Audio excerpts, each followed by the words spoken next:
आज हम करेंगे टॉप 10 क्वेश्चन जो कि यूपीएससी प्रीलिम्स के लिए बहुत ही ज़रूरी है, इंपॉर्टेंट है। ये हम टॉप 10 क्वेश्चन करेंगे एंशिएंट हिस्ट्री से। तो आज का पहला क्वेश्चन है, हर्षचरित नामक पुस्तक के लेखक कौन थे? आपके पास 4 ऑप्शन है, इनमें से आपको एक ऑप्शन बताना है जो सही होगा।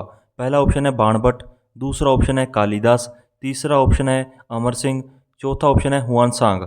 यानी हर्षचरित नामक पुस्तक के लेखक कौन थे? तो इसका सही आंसर होगा बाणभट्ट। बाणभट्ट ने हर्षचरित नामक एक पुस्तक लिखी थी जिसमें उसने हर्ष नामक राजा का वर्णन किया था, क्योंकि हर्ष के दरबार में बाणभट्ट कवि था तो उसने उसके बारे में एक पुस्तक लिखी थी। दूसरा क्वेश्चन है, रवि कीर्ति किसके दरबारी कवि थे? रवि कीर्ति एक बहुत ही फेमस कवि हुए थे। आपको बताना है कि इन 4 ऑप्शंस में से वो किसके दरबारी कवि थे। पहला ऑप्शन है पुलकेशिन द्वितीय, दूसरा ऑप्शन है हर्षवर्धन, तीसरा ऑप्शन है नरसिंह वर्मन, चौथा ऑप्शन है रुद्रदामन। तो इन चारों में से एक सही हमें बताना है।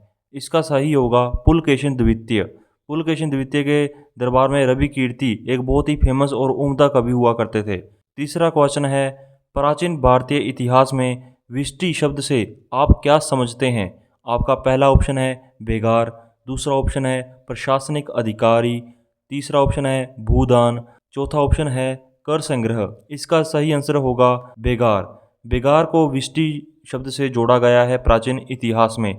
विष्टि शब्द कई बार आया है। इसका मतलब होता है बेगार, यानी कि बिना पैसों से काम करना। आपका अगला क्वेश्चन है, कपिल मुनि किस दर्शन के संस्थापक थे?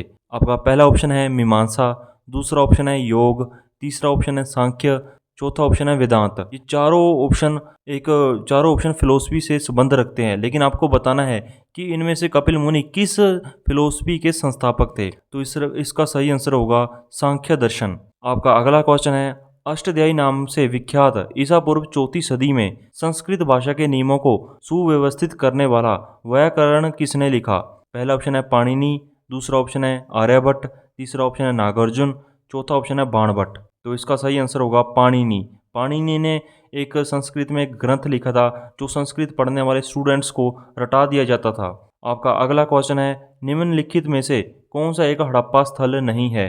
पहला ऑप्शन है चौहदड़ो, दूसरा ऑप्शन है कोटदीजी, तीसरा ऑप्शन है सोहगोरा और चौथा ऑप्शन है देसलपुर। ये बहुत ही इंपॉर्टेंट क्वेश्चन है क्योंकि ये यूपीएससी के प्रीलिम्स में एक बार आ भी चुका है। इसका सही आंसर होगा सोहगोरा। सोहगोरा हड़प्पा स्थल नहीं है।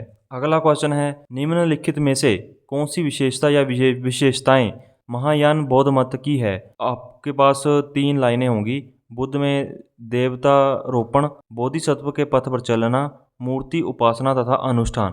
ये 3 लाइनें आपको क्वेश्चन में दी गई है। आपको बताना है कि इनमें से महायान बौद्ध मत की कौन सी विशेषताएं हैं। पहले ऑप्शन में दिया गया है कि सिर्फ पहली वाली लाइन ही महायान बौद्ध मत की है, और दूसरे ऑप्शन में पहले और दूसरे यानी कि केवल 1 और 2, तीसरा ऑप्शन है केवल 2 और 3, और चौथा ऑप्शन है यह उपरोक्त सभी महायान बौद्ध मत की है। तो इसका सही आंसर होगा डी, यानी कि चौथा ऑप्शन, उपरोक्त सभी महायान बौद्ध मत की विशेषताएं हैं। अगला क्वेश्चन है, किसके राज्य में कल्याण मंडप की रचना मंदिर निर्माण का एक विशिष्ट अभिलक्षण था? पहला ऑप्शन है चालुक्य, दूसरा ऑप्शन है चंदेल, तीसरा ऑप्शन है राष्ट्रकूट, चौथा ऑप्शन है विजयनगर।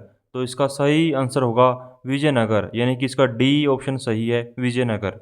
अगला क्वेश्चन है, भारत के प्राचीन इतिहास के संदर्भ में हाथी गुफा अभिलेख के संदर्भ में निम्नलिखित कथनों पर विचार कीजिए। पहला कथन है यह पश्चिमी भारत में स्थित है। दूसरा कथन है इसमें चेदी वंश के खारवेल शासक की उपलब्धियों का वर्णन किया गया है। तीसरा कथन है इसमें संगम काल के शासकों का उल्लेख किया गया है। अब उपयुक्त कथनों में से कौन कौन सा सही है? पहला ऑप्शन है केवल एक सही है, दूसरा ऑप्शन है केवल तीसरा सही है, तीसरा ऑप्शन है केवल एक और तीसरा सही है, चौथा ऑप्शन है केवल दूसरा और तीसरा सही है। तो इसका सही आंसर होगा डी, यानी कि केवल दूसरा और तीसरा कथन सही है। यह पश्चिमी भारत में नहीं स्थित है, यह पूर्वी भारत में स्थित है। तो पहला कथन इसका गलत है, दूसरा और तीसरा कथन इसका सही है।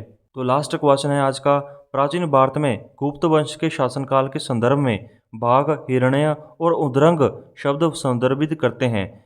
यानी कि इसका मतलब है कि प्राचीन जब गुप्त काल था, यहाँ पर गुप्त शासकों का राज चलता था, तो उस वक्त हिरण्य उद्रंग शब्द से आप क्या समझते हैं? पहला ऑप्शन है धार्मिक अनुष्ठान, दूसरा ऑप्शन है भूमि की मापों को, तीसरा ऑप्शन है विभिन्न प्रकार के करों को, चौथा ऑप्शन है विभिन्न मुद्रा मूल्य वर्ग के सिक्कों को। तो इसका सही आंसर होगा सी, यानी कि विभिन्न प्रकार के करों को, यानी कि अलग अलग तरह के टैक्सों को क्या बोलते थे उस वक्त, हिरण्य, उद्रंग, भाग। तो आज हम सिर्फ 10 क्वेश्चन करेंगे जो कि एंशिएंट हिस्ट्री से लिए गए हैं। ये यूपीएससी प्रीलिम्स के लिए बहुत ही ज़रूरी है। अगर आप इसको कर लेते हैं तो शायद हो सकता है कि 1 या 2 क्वेश्चन इसमें से आ जाएं। Thank you very much.